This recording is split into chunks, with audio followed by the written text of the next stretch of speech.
Friends, स्वागत है आप सभी लोगों का इंडियन फ्लाइंग चैनल पर। आज की इस वीडियो में हम लोग जानने वाले हैं दुनिया भर से जुड़ी हुई कुछ बड़ी और काम की खबरें, जिसमें यहाँ पर सबसे पहली और सबसे बड़ी जो खबर आ रही है यूके से, और इसके साथ साथ भारत में लॉकडाउन को लेकर भी कई अहम जानकारियाँ सामने आ रही है।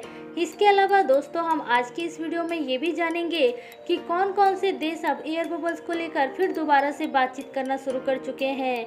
तो फ्रेंड्स, आज का वीडियो बड़े काम का रहने वाला है, तो आप इस वीडियो को पूरा जरूर देखें ताकि आपको ये सारी खबरें मिल सके। एयरलाइन से सबसे पहली और सबसे बड़ी खबर आ रही है यहाँ पर यूके से। यूके की सरकार ने 4 नए देशों के ऊपर प्रतिबंध लगा दिया है, जिसके अनुसार यदि इन 4 देशों से कोई भी पैसेंजर्स यूके में जाता है तो वह अब यूके में डायरेक्ट ट्रैवल करके नहीं आ सकता। इन देशों के नाम हैं जैसे कि इथोपिया, ओमान, सोमालिया और कतर। इससे पहले यूके की सरकार ने दुनिया के सभी देशों से पैसेंजर्स के आने की अनुमति दे रखी थी, लेकिन उन सभी लोगों को कम से कम 10 दिन क्वारंटीन में रहने की ज़रूरत होती थी।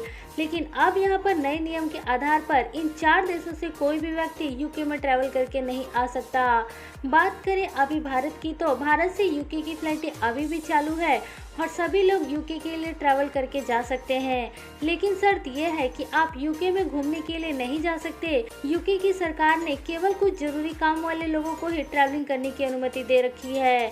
इसके अलावा यदि आप यूके जाते हैं तो आपको कम से कम 10 दिन क्वारंटीन में रहना पड़ेगा और उस क्वारंटीन का खर्चा आपको खुद ही उठाना पड़ेगा। अगली खबर आ रही है यहाँ पर भारत में लॉकडाउन को लेकर। आपको बता दें कि भारत में बढ़ रहे कोरोना वायरस के केसेस को देखते हुए इस समय हालात फिर दोबारा से खराब होने शुरू हो गए हैं, जिसमें कि सबसे ज्यादा चिंता इस समय महाराष्ट्र से आ रही है। महाराष्ट्र में कोरोना वायरस के केसेस इतनी तेजी से फैल रहे हैं कि अब यहाँ पर महाराष्ट्र में कभी भी लॉकडाउन को लगाया जा सकता है।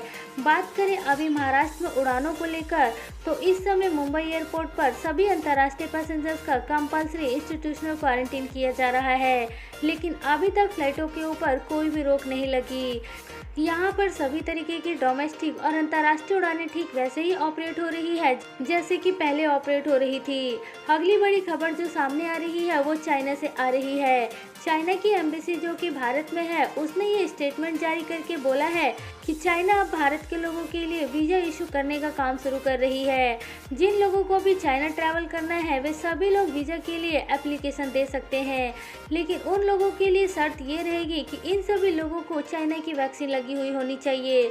लेकिन दोस्तों, ये काम इतना भी आसान नहीं रहने वाला, क्योंकि भारत सरकार ने चाइना की वैक्सीन का अप्रूवल नहीं दिया हुआ है। तो यदि कोई भी व्यक्ति चाइना के लिए ट्रैवल करता है तो वह चाहकर भी नहीं कर सकता।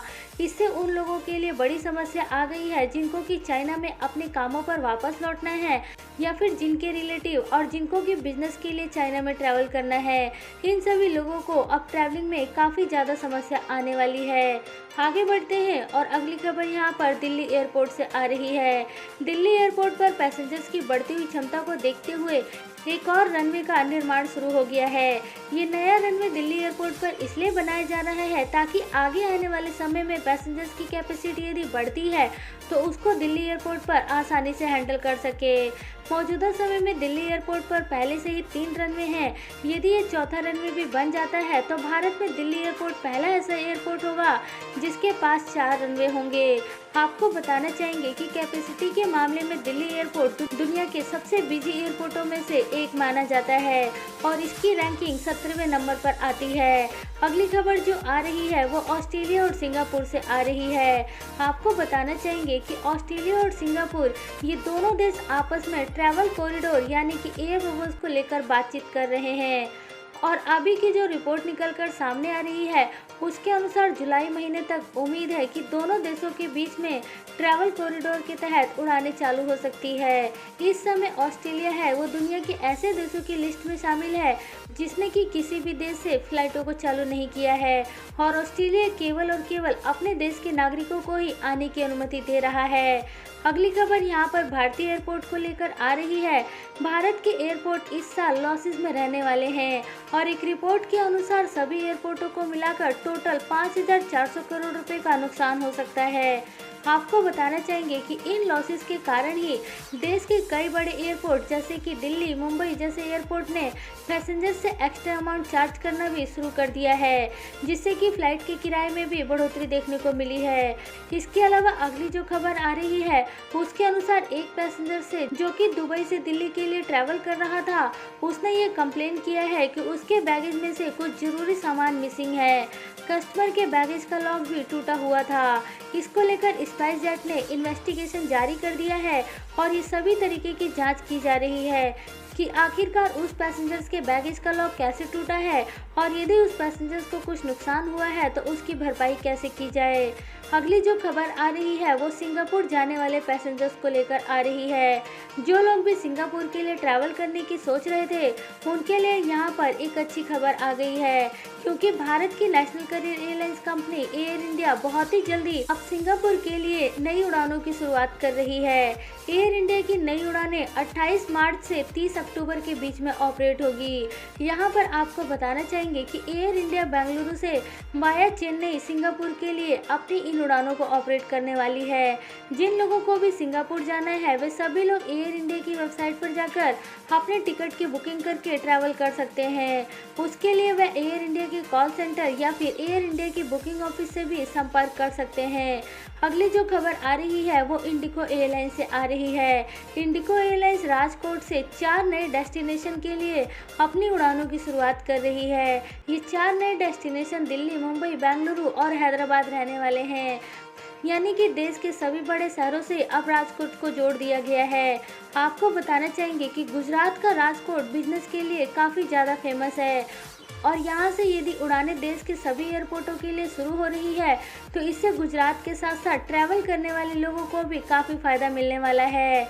आगे बढ़ते हैं और अगली खबर जो आ रही है ये उन लोगों के लिए आ रही है जो कि भारत सरकार के ऊपर यह आरोप लगा रहे हैं कि भारत सरकार देश के सभी बड़े एयरपोर्ट जैसे कि दिल्ली एयरपोर्ट, मुंबई एयरपोर्ट और बाकी सभी एयरपोर्ट्स को प्राइवेट कंपनियों के हवाले बेच रही है।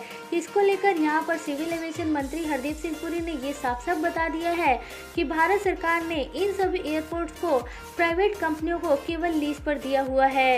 ये सभी के सभी एयरपोर्ट फिर दोबारा से भारत सरकार यानी कि एयरपोर्ट अथॉरिटी ऑफ इंडिया के पास वापस आ जाएंगे। अगली और आखिरी खबर यहाँ पर वैक्सीन को लेकर आ रही है। आपको बता दें कि भारत में बनने वाली वैक्सीन एस्ट्राजेनेका, जिसको लेकर यूरोप के कई सारे देश विरोध कर रहे हैं और उन्होंने इस वैक्सीन को अपने नागरिकों के ऊपर लगाने के लिए मना किया है। लेकिन दोस्तों आपको बता दें कि इसको लेकर अब यूके और कनाडा जैसे देश सामने से आकर ये बता रहे हैं कि एस्ट्राजेनेका वैक्सीन पूरे तरीके से सुरक्षित है और ये वैक्सीन दुनिया के सभी देशों में सबसे ज्यादा और सबसे बड़ी मात्रा में लोगों को लगाई गई है और इससे किसी को भी कोई भी साइड इफेक्ट नहीं हो रहा। आपको बताना चाहेंगे कि यूरोप के कई सारे देशों ने एस्ट्राजेनेका वैक्सीन के ऊपर प्रतिबंध लगा दिया है और वहां के लोगों को ये चेतावनी दी जा रही है कि वह इस वैक्सीन को खुद के ऊपर ना लगवाएं। तो दोस्तों ये थी आज की एयरलाइंस और ट्रैवल से जुड़ी हुई कुछ जरूरी और आपके काम की खबरें। यदि आप ऐसी रेगुलर बेसिस पर वीडियो देखना चाहते हैं तो आप हमारे इस चैनल को सब्सक्राइब कर सकते हैं, क्योंकि हम यहाँ पर आपके लिए रोजाना बेसिस पर ऐसी खबरें लेकर आते रहते हैं। मिलते हैं किसी और वीडियो के साथ, तब तक के लिए आप अपना ख्याल रखें।